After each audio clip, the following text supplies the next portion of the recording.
नमस्कार, news today network के Uttarakhand bulletin में आप सभी का स्वागत है। आप देख रहे हैं उत्तराखंड की मुख्य खबरें। तो चलिए शुरुआत करते हैं आज की बड़ी हेडलाइन के साथ। कांग्रेस प्रवक्ता दसौनी का भाजपा पर वार, मुख्यमंत्री के लिए कही ये बात। 1 अगस्त से बैंक की छुट्टी वाले दिन भी आ सकेगा वेतन, किश्त और बिल भी हो सकेंगे जमा। केंद्र सरकार की ट्विटर को आखिरी चेतावनी, नए आईटी नियम माने या परिणाम भुगतने के लिए हो जाए तैयार। मुख्यमंत्री ने सीएम आवास में किया वृक्षारोपण, साथ ही की ये बड़ी घोषणा।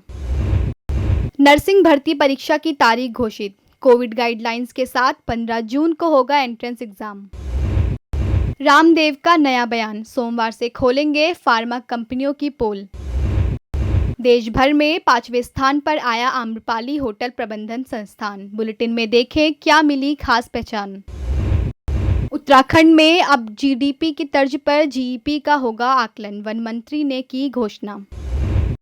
सीमेंट कॉरपोरेशन ऑफ इंडिया भर्ती ने इंजीनियर और ऑफिसर के पदों पर निकाली भर्ती, 30 जून तक करे ऑनलाइन आवेदन। अब खबरें विस्तार से। कोरोना काल में एक बार फिर कांग्रेस ने सत्ताधारी पर हमला बोल दिया है। कांग्रेस प्रवक्ता गरिमा दसौनी ने कहा है कि आज 3 माह का समय बीत चुका है, लेकिन अभी तक भाजपा यह तय नहीं कर पाई है कि मुख्यमंत्री तीरथ सिंह रावत को कहां से चुनाव लड़ाया जाए। उन्होंने कहा है कि भाजपा मुख्यमंत्री के उपचुनाव के लिए सीट तय नहीं कर पाई है। ऐसे में समझ नहीं आता, जब एक सीट भाजपा फाइनल नहीं कर पा रही है तो 70 विधानसभा सीटों पर प्रत्याशी कैसे उतार पाएगी। साथ ही दसौनी ने कहा है कि भाजपा मुख्यमंत्री के लिए सुरक्षित सीट की खोज में जुटी है, लेकिन इतिहास गवाह है भाजपा के हालात 2012 जैसे होंगे, उसे तीसरा मुख्यमंत्री विधानसभा चुनाव से पहले उतारना पड़ेगा।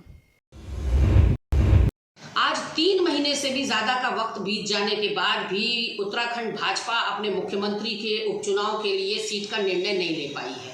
ऐसे में समझ से परे है कि आम चुनाव में 70 विधानसभाओं पर उत्तराखंड भाजपा कैसे निर्णय ले पाएगी। दरअसल भाजपा को ये भली भांति पता है कि उसके कोरोना महामारी के कुप्रबंधन और अव्यवस्थाओं के चलते उत्तराखंड में उनका जनाधार सिमट चुका है। उत्तराखंड की जनता इस बार मन बना चुकी है कि उसने भाजपा का सुपड़ा साफ करना है, इसलिए वो अपने मुख्यमंत्री के लिए एक सुरक्षित सीट की खोज में निकल पड़े हैं। लेकिन लगता ये है कि 2007 से अपने 12 के कार्यकाल की तरह भाजपा को इतिहास फिर दोहराना पड़ेगा और आम चुनाव से पहले कोई तीसरा मुख्यमंत्री यहाँ पर लाना पड़ेगा, क्योंकि त्रिवेंद्र रावत को बदलने के बाद तीरथ रावत को सब कुछ ठीक ठाक करने के लिए यहाँ पर लाया गया था, लेकिन उत्तराखंड भाजपा के हालात वैसे ही हो गए कि आसमान से गिरे और खजूर पे अटके।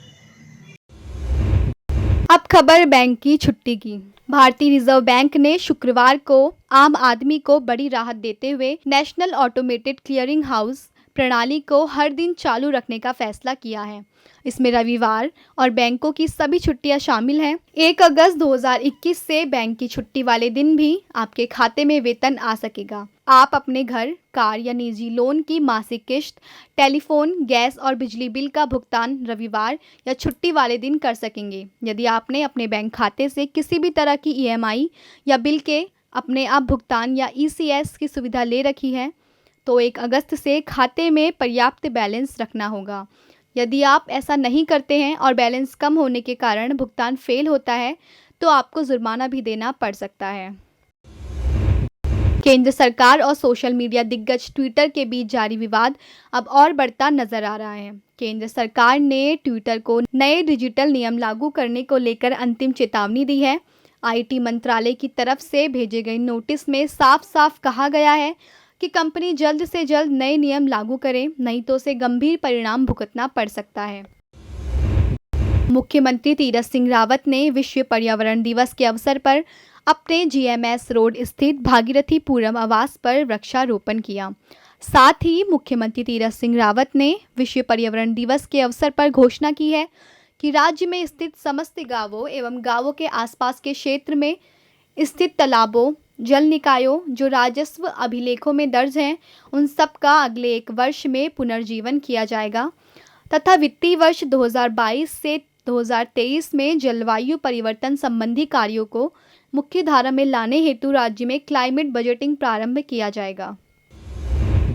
राज्य के सरकारी अस्पतालों में खाली चल रहे स्टाफ नर्स के 2621 पदों के लिए भर्ती परीक्षा 15 जून को आयोजित होगी।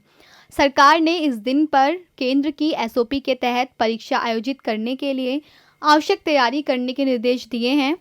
शिक्षा परिषद के संयुक्त सचिव डॉक्टर मुकेश पांडे ने बताया कि लगभग 9,000 परीक्षार्थी परीक्षा में शामिल होंगे। सभी परीक्षार्थियों को सोशल डिस्टेंसिंग के साथ ही मास्क व ग्लव्स पहनना अनिवार्य होगा। दून में सबसे ज़्यादा 15 तो हल्द्वानी में 9 परीक्षा केंद्र बनाए गए हैं। प्रत्येक कक्ष केंद्र में क्षमता के आधी सीटों पर ही परीक्षार्थियों के बैठने की व्यवस्था की गई है। दोस्तों, न्यूज़ स्टूडेंट नेटवर्क आपको हमेशा अपडेट करता रहता है, इसीलिए आप वीडियो को देखने के साथ एक लाइक ज़रूर कर दें, जिससे हम आपको आपकी तरक्की से जुड़ी हर एक जानकारी आप तक पहुंचाते रहें। बाबा रामदेव ने फार्मा कंपनियों के खिलाफ अपनी लड़ाई की धार तेज कर दी है। उन्होंने कहा कि वह सोमवार से फार्मा कंपनियों की पोल खोलेंगे। वह पहले से कह रहे हैं उनकी जो मर्जी वो कर लें। बाबा ने कहा है कि दवा ही नहीं, टेस्ट और ऑपरेशन माफिया भी हैं जो मरीजों को लूट रहे हैं। योग शिविर में शुक्रवार को साधकों को योगासन कराते हुए स्वामी रामदेव ने कहा है कि उनकी लड़ाई गलत काम करने वालों के खिलाफ है। साथ ही उन्होंने कहा है कि वह अपने फेसबुक और ट्विटर अकाउंट पर जेनरिक दवाओं की लिस्ट डालेंगे जो मात्र 2 रुपये की बिकती है। वहीं ब्रांडेड कंपनियों की वही दवाएं कई गुना महंगी बिकती हैं। स्वामी रामदेव ने आरोप लगाया है कि ब्रांडेड कंपनियों की दवाई लिखने वाले डॉक्टर कमीशन भी खाते हैं। उत्तराखंड के विख्यात आम्रपाली होटल प्रबंधन संस्थान को विश्व विख्यात global human resource development centre ने भारत के सुपर एक्सीलेंस संस्थानों की श्रेणी में उत्तराखंड में प्रथम और भारत में 5वें स्थान पर रखा है। GHRDC नई दिल्ली एक ऐसी संस्था है जो सन 1998 से भारत के सभी बिजनेस स्कूलों का एवं सन 2007 से भारत के प्रमुख होटल प्रबंधन संस्थानों का सर्वेक्षण करती आ रही है। आम्रपाली होटल प्रबंधन संस्थान ने पिछले 11 वर्षों से उत्तराखंड में प्रथम स्थान बनाए रखा है। साथ ही पिछले 16 वर्षों से लगभग 95% छात्रों को प्लेसमेंट देने में सफल रहा है। उत्तराखंड में अब GDP की तर्ज पर सकल पर्यावरणीय उत्पाद यानी GEP का आकलन भी किया जाएगा। वन एवं पर्यावरण मंत्री हरक सिंह रावत ने विश्व पर्यावरण दिवस पर यह घोषणा की। उन्होंने बताया कि प्रदेश में पर्यावरण के क्षेत्र में बेहतर काम करने वाले जिलों और विभागों को सम्मानित किया जाएगा। इसके अलावा प्रत्येक गांव और शहर के अभिलेखों में शामिल तालाबों को पुनर्जीवित किया जाएगा। इसके अलावा सभी विभागों में क्लाइमेट चेंज की मद खोलकर बजट की व्यवस्था भी की जाएगी। सीमेंट कॉरपोरेशन ऑफ इंडिया भर्ती ने इंजीनियर और ऑफिसर के लिए आवेदन मांगे हैं। इच्छुक उम्मीदवार इन पदों के लिए ऑनलाइन आवेदन कर सकते हैं। आवेदन की अंतिम तिथि 30 जून रखी गई है। आयु सीमा 35 वर्ष निर्धारित की गई है। उम्मीदवारों का चयन साक्षात्कार के आधार पर किया जाएगा। इन पदों पर आवेदन के लिए उम्मीदवार को किसी भी तरह का शुल्क नहीं देना है। अभी आवेदन के लिए आप अपनी स्क्रीन और डिस्क्रिप्शन बॉक्स में दिए गए आवेदन लिंक पर जाकर क्लिक कर सकते हैं। दोस्तों, हमारा यह वीडियो आपको कैसा लगा आप हमें कमेंट बॉक्स में ज़रूर बताइएगा। अगर आप इसको YouTube पर देख रहे हैं तो हमारे चैनल को सब्सक्राइब करिए। अगर आप Facebook पर देख रहे हैं तो हमारे चैनल को लाइक करिए और हमारे पेज को फॉलो करें। नमस्कार।